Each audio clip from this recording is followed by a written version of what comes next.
Welcome home. We are WNST, Towson, Baltimore. Baltimore Positive. We're positively back out on the Crab Cake Trail soon.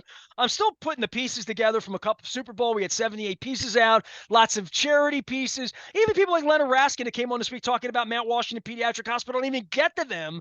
But we have charities. We got good things going on, and we're going to get back out to handing out the Maryland Lottery 10 times the cash. I have a handful of these left from a couple Super Bowl, also our friends at Winter Nation.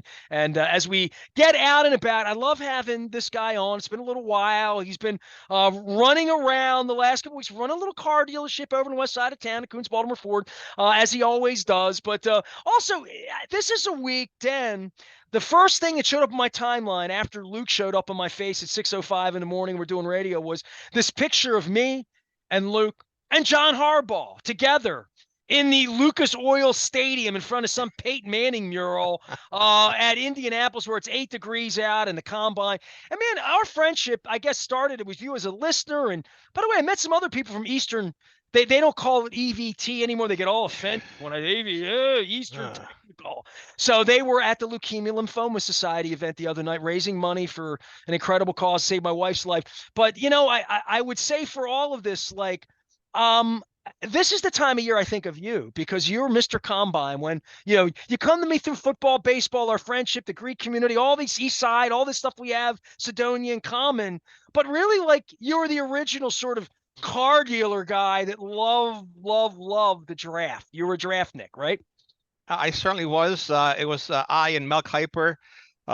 Unfortunately, though, for me, he had better hair. He had better hair. He had better hair, and he also had a Calvert Hall education, not a vocational education. So he had a leg up on me, good old Mel. But I still love the draft as much as always. Glad to see it's it's moved from Indianapolis now. It's in Michigan. A great state of Michigan. So that might probably be the top one to play and actually go for once, Nestor, if my schedule allows it. But it's always very intriguing. Starts, of course, Thursday the 29th and leading up to the April 25th through 27th NFL draft. All right. So on the continuum of all of this, I've done the backstage pass with Luke earlier today, saying I started going in 2002 like that. Phil Savage was really and DeCosta. Nasty, you got to come on out. I'll introduce you to all the scouts. Everybody's got great scouts like Eric DeCosta and Joe Ortiz here, and all these guys. Big Joe D here, the Turk. That's the era. Hard Knocks. Billick's still the coach. Gruden's running around sneering in the morning with Tampa, and Marvin was just signed on in Cincinnati when I went out there, and I remember all those drafts and all that.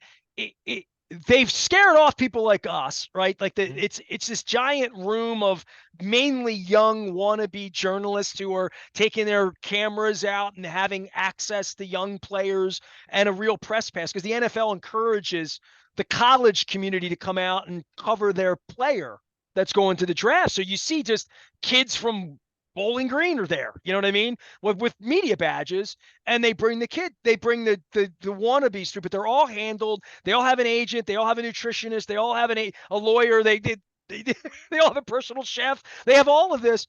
And in the Underwear Olympics part of television, it's a thing that I don't want to say it's jumped the shark, but you don't need to subscribe to Joel Bushbaum or Mel Kiper the way I did 30 years ago, or the Sporting News or the R-Lads or whatever. It's a little oversaturated, and this is the time of the year where the hype sometimes, overcomes the realities of the Mike Mamulas, right? Absolutely. Mike Mamula, of course, he was a phenom in the Underwear Olympics, and he shot from a mid-round prospect to a very high draft pick for the Philadelphia Eagles back in the day, of course. But yes, it's intriguing. But now, as you mentioned, everybody has access to it, Nestor. There's online, there are all kind of NFL draft mock draft simulators where you can just play with the system and pick this player and pick that player. And so it in terms of expertise now, it's been watered down, because anyone with a computer can become a self-professed expert. And no offense to the young guys, but they haven't lived, right? They just don't have the experience. They don't have the knowledge of watching tape and what to look for and what to pay attention to as well. The psychological aspect of football. Not just the physical aspect, because It's what's in a man's heart and in his mind that determines their success. Do they really love football? I remember asking John Urschel, do you really love football, or is this a springboard to you just being a mathematician? And of course, when the CTE report came out and 222 out of 223 NFL players had CTE, the very next morning, John Urschel tapped out. He was too smart to play football, and I'm saying that very respectfully. Well, in this particular case, they are trying to figure out who's smart, and they certainly look like they hit something on Kyle Hamilton, right? And then the Zay Flowers goes out and plays so well, and now the Baltimore Banner's writing columns and making me wonder about guys like me being thrown out, that I don't get to ask a question about any of it, and they're going to brush it under. They did that. They did that when a guy punched his wife in the glass elevator. And there was video, like they're willing to lie about anything to get these guys on the field. But the bad news of bad guys and troubled players and how it affects their draft, and even going back to the gas bong mask with the kid that could be going to the Hall of Fame now in Tunsil. It's such an industry, right? And it's such a good guy, bad guy, good egg, bad egg. In a lot of cases, it's good situation or bad situation. Going back to Aaron Hernandez and like the awful, awful things that can happen, or the really great things that could happen where you find a Kurt Warner who's a Hall of Fame human and a Hall of Fame player that didn't even get drafted, right? Yep, he was bagging groceries at the local supermarket before he got his opportunity. I think a great film is the Draft Day with Kevin Costner. Talks about the Cleveland Browns, and they look at this quarterback and they realize that he had a birthday party and nobody showed up. So I know it was fictional, but those things do matter. What does a player do when he's off the field? How does he behave? We talked about Joe Flacco sleeping on his mother's couch, right? He was a model citizen for many years for the Baltimore Ravens and has remain a model citizen. He's never been in trouble, right? So you're looking for. Well, going back to the first night with Savage and John Ogden, which I know I've written about that in both books, right? Certainly, like literally, certainly. You'll never sleep a night, Mr. Modell, if you draft Lawrence Phillips. That was what Phil right. Savage said to Art Modell.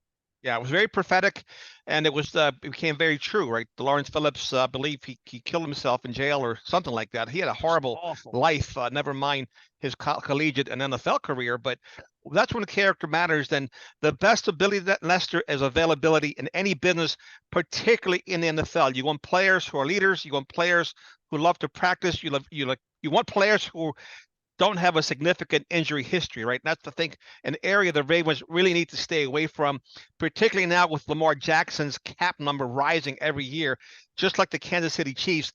They have to draft well. Any team that has a franchise quarterback, they've got to draft well, or they're going to be in deep, deep trouble. Dennis Koulatsos is our guest and our friend, and we love having him on. And we're going to talk some football here a moment. Do you have anything you want to say about baseball at all? Because I think this is a week about football for you, but I would think you probably have a sponsorship on Masson. You're probably going to opening day. You're probably thinking along the lines of there's going to be different owners here at some point. But I tell you what, man, you and I bitched about the ownership, and I know it was your inclination to give the Angelos family every benefit of the doubt in 1995, 6, 8. It's now 2024. Man, they had me sucked in. 12:30 is a pregame show. And you want to believe it's new things, and I know there's going to be new owners, and they're not here yet, and how much can we expect? They went out and got a number one pitcher, right? But I put the game on Saturday, and the pregame shows the same awfulness. Palmer's calling the games from a TV studio, but the center field camera was shaking. You couldn't see the strike zone, and it shook for 9 innings. So for 9 innings, the strike zone, every time they would show a pitch, and I'm thinking to myself, man, you're 19 years into having a television network. Would Vince McMahon say it was windy that night and we shot the game? Like who would the people that shoot the city game where the Ninja Warriors? I mean, come on, dude. It's 2024. You own a television network that is not primarily, solely exists off of the public teat of cable television, solely exists to promote the baseball team. And you can't even get the camera right on opening day. And the poor general managers, they're talking about 101 wins and the camera's going up and down and I just, it's just an embarrassing operation. And I really hope that they can that next opening day, just all of it needs to be deodorized, right? Like when new management takes over, new ownership takes over, it's great if you have a successful place and everything's awesome and you don't have to make changes. I think it's a whole different thing here for when smart people like you and I that have been backstage and know how sausage is made and been in the kitchen, from a business standpoint, how we're approached on the business level, how fans are treated, just in a how the media is treated, how they're perceived.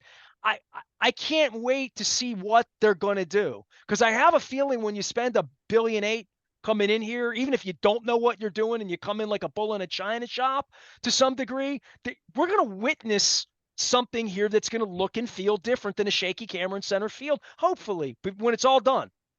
Well, to your point, their marketing team has reached out to me and a lot of my friends and business associates, and looking at a 13-pack season pack, right? The seats that I like, $6,000 to $8,000 range. I'm not spending that kind of money for 13 ball games. I'm just not, right? If I want to go, I'll go on game day and buy a cheap seat and just get in the stadium. But it's very expensive to get season tickets, Nestor, and that's not me. Can't do that. Well, Leonard Raskin was just floating around his club level, 6.25. If you want to sit on a 50-yard line, club level, so it's $13.50 a pair for every home game, and that is palatable to the folks that are paying that, right? Like, so to the point, I go to concerts and I see what people are paying to sit in front for Pearl Jam, or pick your concert. You pick your Usher, whatever you want to say, Taylor Swift. We talk about, whatever the industry lead is. The Ravens just sent out their tickets too. And every day they beg me to come back and sit in the seat that they threw me at. Literally. I mean, it's hilarious to me, but it's sad, but they're now going to compete, right? They're competing for all of our hearts, all of our wallets. The Orioles feel like they're going to get up and kneel and walk again, right? And they're going to win. The Orioles stand a better chance right now. If you had $1 on who's going to win a championship here, the Orioles stand a better chance over the next 3-4 years, I believe. If I had $1, not I would bet the whole dollar, but I would bet 60 cents that the baseball team stands a better chance of winning than the football team, just based on salary cap, where they are, where the star players might be, and the fact that the baseball team's going to have an infusion of new philosophy that can't be worse than the last philosophy. No, but circling back to the football team, Nestor, on a whim about a week ago, I took a look to see how many PSLs the Ravens had for sale on their site. It was about 3,000 tickets available, 3,000 individual seats, where in sharp contrast, a lot of NFL teams, they have a 5, 10, 15, 20, in the case of Green Bay, a 30-year waiting list for season tickets just to get on the list, right? So 3,000 PSLs available today. 2,998, and then mine. Dennis is here. So from football, because I'm going to stick with football with you, because nobody covered the combine, the draft, and really stopped their life in sort of a holy religious holiday from now and through draft period for most of your lifetime. I don't know where you are at this point, given you're running a dealership and this and that, and the Ravens draft 30th. I think it's different when they're drafting Peter Boulware 4th. We all sort of boned up on it. But I would just say for them this offseason, the word I have used, and the cap number helps them with the extra $10 million. And Eric knew that was coming. They're not dumb. This wasn't to the fans. It's like, oh my God, they knew that the cap number was going to rise. They know, sure. They know how to count their own beans. It's one thing they're really good at doing. It's counting their own money. The place that the Ravens find them in this season is diminished, and that's unusual. That every year you could say, well, they'll be as good. They lost this guy. They got that guy. You can make that case. I just think it's going to be hard for them not to be diminished. Just what happened to their coaching staff alone, let alone what they can and can't control with the salary cap and the Zeitler and the Genos, the dead money that they just took on, and whatever they're going to do with Stanley, whatever they're going to do with Matabik. I mean, just huge decisions coming here in the balance in the next couple of weeks. Yeah, the Ravens, they're one of the few teams that, at least in recent history, they stay true to their board. They will draft the best player available, like Mark Elam, Brashard Perryman. They will not do that. They'll stand still at 30, and they'll draft the best left tackle, cornerback available. That's my opinion about how this year's draft is going to go, just like the last dozen drafts they've had. Well, I mean, the tackle thing, you're all about that. I'm almost more worried about the guards right now, right? Like, I Well, mean, keep in mind they have Voorhees, a kid from USC that tore his knee last year and still put up 38 times two and a quarter at the combine. I think he'll compete for a starting spot. I see Kevin Zeitler coming back, so I think with Voorhees and Zeitler, they'll be fine at guard. My biggest concern is Ronnie Stanley and to a lesser degree Morgan Moses in terms of their age and the time they've spent in the tub versus on the field. you believe they'll sign Zeitler after giving up the cap money? They couldn't come to terms Yeah, with him. I do because I don't know what the market is for him. I know he loves playing for Baltimore. I know he loves playing with this offensive line, and so I do see him coming back with a lesser deal. They'll certainly let him test the market, but I do think he's more valuable to the Ravens, and I do think they need to keep Lamar Jackson upright. They need to open up holes for the running backs. So I do think that you'll see an investment in that offensive line with a first or second round draft pick. They need a tackle, Nestor. Well, I know you haven't been talking to Lucas regularly here, but I talked to Luke this week, and he's as concerned about the Ronnie Stanley renegotiation or whatever that's going to be.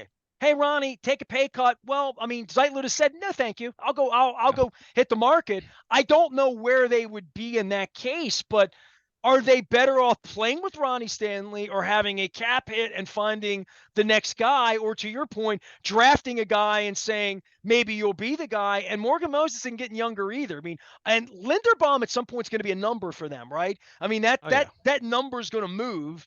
And I think they're married to him as long as they have Lamar. Like Linderbaum's the guy that's going to get the next pile of money, and they're going to try to do it cheaper at the tackle through the draft. But the Ronnie Stanley cap hit number, the fact that they need to go play 20 games with a left tackle next year, whether he's the right guy or not at this point. And then even Marlon Humphrey taking a big cap number on. Luke and I went through this. These guys with huge cap numbers that aren't playing to it right now. That usually doesn't spell good things. Nope. Eric DaCosta has his hands full, but that's what happens when you have a successful team. That's exactly what happens when you draft well. Guys like Marlon Humphrey, Linderbaum, and also Kyle Hamilton. Eventually, they'll have to give him a big bag as well, but that's why they have to be real successful in rounds 1 through 7. They cannot afford to make mistakes, particularly with day 1 and day 2 picks. They have got to hit on these guys that can come in and play sooner rather than later, be available and make an impact on the team. We've talked so much about the running back and giving money to Saquon Barkley, or these fans have fantasy teams in end of February. It's literally it's fantasy world. But and it looks like, dude, they don't have guards. They got a tackle that's broken down and another guy Right. that's old, and and they got to protect the quarterback, and everything comes from the quarterback. Like, how much money do you think they have? How much draft capital do you think they have? Like, where they are in Sure. the Matabike thing, and where they're going to be with Patrick Queen, and trying to figure that out. Like, this is they got their hands full, right? I They mean, and do. especially on the back end of losing an AFC championship game at home and the disappointment of all of that, and how friggin' hard it is to get there. Like the Uh, Orioles trying to win 101 games again when Bradish, and there's no Batista, and like other things are going to go wrong, because things do go wrong. And for the Ravens, everything went right until the championship game. Then it didn't go right. Now all of a sudden, everything's sort of gone wrong for 4 weeks, right? From losing coaches to just Zay Flowers. I mean, like whatever that is, it's probably not good. Well, it certainly wasn't good. Whatever it is, it's not good. well, you build a team from the trenches out, from the offensive line, defensive line out, and the Kansas City Chiefs are a perfect example of that. Of course, they have a fantastic quarterback, but look at his offensive line and look at his defensive line. I mean, that Chris Jones guy, he'd look great in a Ravens uniform or anybody's uniform, but when you can put pressure on the quarterback and you can protect the quarterback, that's where it starts and that's where it ends. A running back, Nestor, you can get as a free agent or even in the mid rounds of a draft, you can get a decent one.